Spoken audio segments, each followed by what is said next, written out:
Olá a todos e a todas, meu nome é Sara Aline, eu sou mestranda em Literatura pela Universidade Federal do Piauí. Hoje daremos continuidade às nossas oficinas de crítica literária e o que iremos discutir hoje é gênero, sexualidade e literatura. Primeiro vamos pensar em literatura. Se nós pegarmos a literatura e pensarmos com Antônio Cândido, nós iremos ver que a literatura está entrelaçada com os contextos sociais. Pensando em Todorov, nós vamos ter um entendimento que o personagem agrega a você valores e visões quando ele é diferente de você. Então, nós estamos caminhando para o que chamamos de estudos culturais, estudar a cultura e a sociedade dentro dessa literatura. Quando se trata de sexualidade e gênero, podemos pensar em Foucault. Foucault traz na história da sexualidade toda uma genealogia daquilo que é sexualidade, né? Então, vamos pensar que a princípio a sexualidade era aquilo que era silenciado. Posteriormente, ela vem ser aquilo que é confessado na igreja. Depois disso, nós temos a educação com o conceito de higiene, né? A ideia de sexualidade vai entrar na educação, mas para educar meninos e meninas a como cuidar do seu corpo. A medicina vai tomar partido daquilo que é sexualidade, vai medicalizar a sexualidade e vai patologizar a sexualidade. Daí nós temos um desencadear de várias situações que trazem para o nosso cotidiano os estereótipos hoje, porque aquilo que não é mais entendido em termos de medicina como doentio, ainda é discriminado na nossa sociedade. Vamos pensar, por exemplo, na homossexualidade, na transexualidade, que ainda existe uma luta travada para que essa transexualidade, a disforia de gênero, seja retirada como uma doença. Depois disso, vamos pensar no conceito de gênero, indo primeiro em Simone de Beauvoir. Simone de Beauvoir, no seu trabalho Segundo Sexo, ela vai especificar para a gente ou trazer uma ideia da dominação masculina. Como, a partir do patriarcado, da ideia de patriarcado, a mulher passa a ser subordinada e passa a ser caracterizada como o outro, né? Depois disso, os estudos de gênero começam a avançar, né? Começa a se pesquisar mais sobre gênero e esses estudos não vai estar locados apenas com relação à mulher cisgênero, né? Mas ele vai envolver outras categorias, né? Por exemplo, se a gente pensar com Judith Butler, problemas de gênero, nós vamos ter envolvidas nessas questões de gênero as performances dos sujeitos, né? E a partir disso nós vamos ter os corpos abjetos, aqueles corpos que não estão na heteronorma, que não seguem a tríade de sexo, gênero e sexualidade.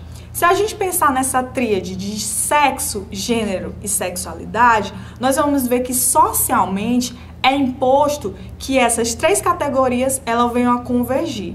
No entanto, o que a gente percebe nos estudos, tanto de sociologia, antropologia e filosofia, que vão ser a nossa base para analisar também literatura, junto com os estudos culturais, é que muitos sujeitos não apresentam-se com esse comportamento que convergem, mas divergem. Se a gente pensarmos para além do sujeito cisgênero, a gente vai poder compreender como essas diversões, essas diversidades se dão dentro da literatura e na nossa própria sociedade.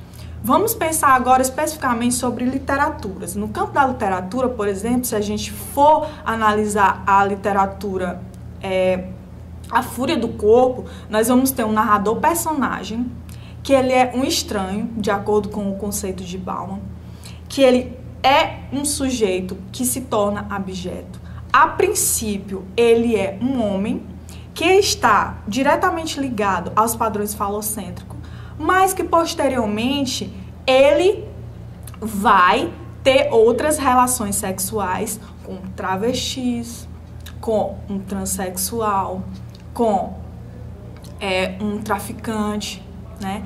Ele vai começar a se prostituir. Então a gente vai perceber como esse sujeito ele vai sair vai se descentralizar dentro dessa história, ele vai sair de um papel falocêntrico e ele vai passar a sexualizar o seu ânus, né? Como isso vai lidar na história, vai acontecer na história.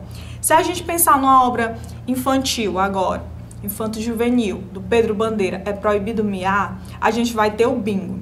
O bingo, ele vai divergir de todas as nossas ideias, de todas as ideias que são postas socialmente para o que seja um menino e uma menina. Então, as normas sociais vão instituir, por exemplo, que na escola o menino seja mais agressivo, a menina seja mais delicada. Então, a gente vai perceber com esse personagem que vai ter uma interdição nesse pensamento de que menino é assim e menina não é assim, de que essas categorias não dialogam. Então, a gente vai ter uma fuga desse pensamento. Se pensarmos, por exemplo, né, estamos falando de arte, em Azul é a Cor Mais Quente, o HQ e o cinema, nós vamos ver a estereotipia do corpo da lésbica, da figura da lésbica. Nós temos na EMA a lésbica que é tida como a lésbica de verdade, a lésbica caminhoneira, a lésbica machona, a lésbica fancha. E nós temos, por outro lado, a Adele, que é uma personagem que esteticamente não é relacionada com a lésbica, mas que traz essa dualidade do que vem a ser a lésbica, né? Da gente questionar o que é isso e o que é aquilo. Quem é a lésbica?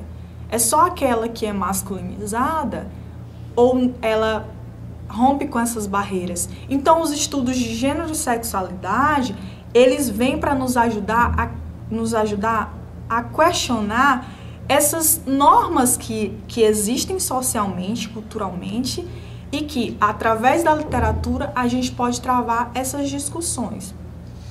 Os estudos de gênero e sexualidade, teoria queer, eles vão nos permitir a refletir sobre as tensões existentes dentro da obra literária e a pensar sobre como esses corpos abjetos eles estão aparecendo dentro dessa literatura, né? Como é representado esses corpos? Como podemos dar voz a esses sujeitos subalternos, né? Como eles aparecem ali para nos chocar, nos modificar, nos fazer pensar sobre por que eles estão ali. Lógico, nos últimos tempos, né, nos últimos anos, é que essa literatura tem ganhado força, né, que os estudos sobre essas temáticas têm ganhado força. Então, eu espero que essa oficina ajude a você a pensar como a literatura, né, pode tomar partido de teorias da sociologia, da antropologia, da filosofia, para trazer e dar visibilidade a esses personagens, né? Como a gente pensar essas literaturas, esses personagens.